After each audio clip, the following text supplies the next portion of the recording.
का जन्म और हम सब उनका जन्म न्याय ऐसा हमको मालूम। कोई बात नहीं। लेकिन जिस तरह का जो माहौल है ग्वालियर चंबल में, अभी आपने भी देखा है, समझा है, क्या कहेंगे इसको लेकर?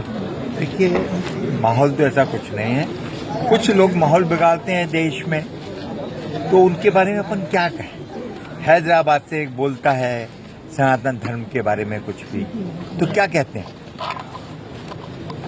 तो माहौल बिगाड़ने का काम अपनी तरफ से नहीं हो।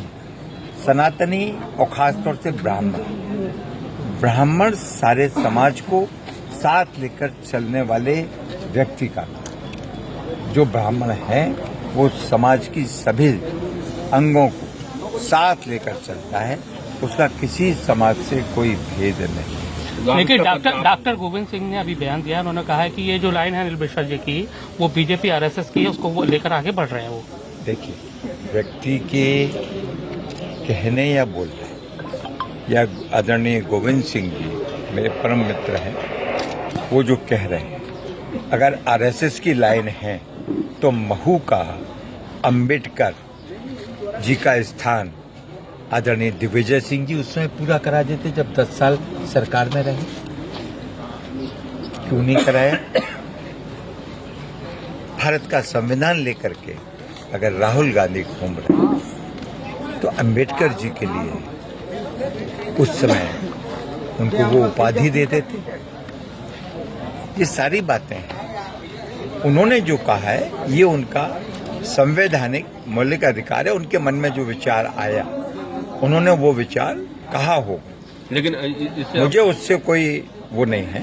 सर, जो दोनों पक्षों ने वापस ले लिया था आह्वान, उसके बाद भी पुलिस प्रशासन ने पूरी व्यवस्था की, क्या पता आप? दोनों पक्षों ने आह्वान वापस लिया है और बहुत ईमानदारी से लिया है। मैं दोनों पक्षों की सराहना करता हूँ और दोनों पक्षों को बधाई देता हूँ कि उन्होंने ग्वालियर शहर, जो शांतिप्रिय शहर है, उस शहर में सांप्रदायिक सौहार्द, सामाजिक व्यवस्था को बनाए रखने में अपना योगदान दिया। लेकिन इससे कहाँ तक इत्तेफाक रखते हैं अनिल मिश्रा जी की बातों से? आपको वो कहते हैं कि 4 लक्ष्यों को लेकर होना चाहिए, 4 डीएन राव साहब को संविधान निर्माता बनाना चाहिए।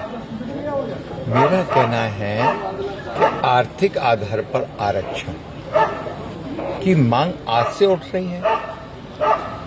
अगर आप जेपी क्रांति की बात करें 1974, तब से जनता पार्टी बनी, तब से बेरोजगारी भत्ता और आर्थिक आधार पर आरक्षण, ये मांग कल भी थी, आज भी है, कल भी रहेगी। और ये लोगों के मन में कसक है। क्रीमी लेयर समाप्त होनी चाहिए। जो पहुंच गए उनको उसका लाभ न मिले और जो मूल उस स्थान पर हैं जो दीनदयाल जी का सपना है, जो मोदी का सपना है, जो राष्ट्रीय स्वयंसेवक संघ का सपना है कि सबसे अंतिम छोर के व्यक्ति को भी लाभ मिलना चाहिए, वो आर्थिक आधार पर ही होगा और क्रीमी लेयर को समाप्त करने पर होगा। तो ये मांग तो जायज है। इस मांग को आज से नहीं, युवजन सभा से लेकर के SYS से लेकर के सबने इस मांग की डिमांड की उस जमाने में 1974 से लेकर के और अभी तक के आंदोलनों में। ये कोई नई बात नहीं है। उन्होंने उसी बात को दोहरा दिया तो उसमें कौन सा बड़ा तूफान आ गया?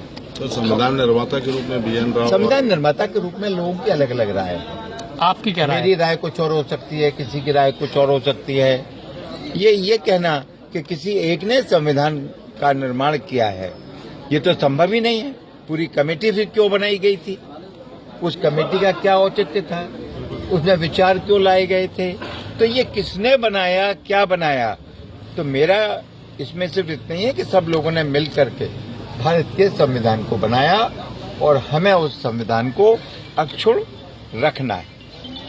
उसमें जब जब चेंजेस किए गए वो भी उन लोगों के जमाने में किए गए जब भारतीय जनसंघ विपक्ष में हुआ करती थी, और जब भारतीय जनता पार्टी आई है तो उन चीजों को समाप्त करने का काम कर रही है। धन्यवाद। अनूप मिश्रा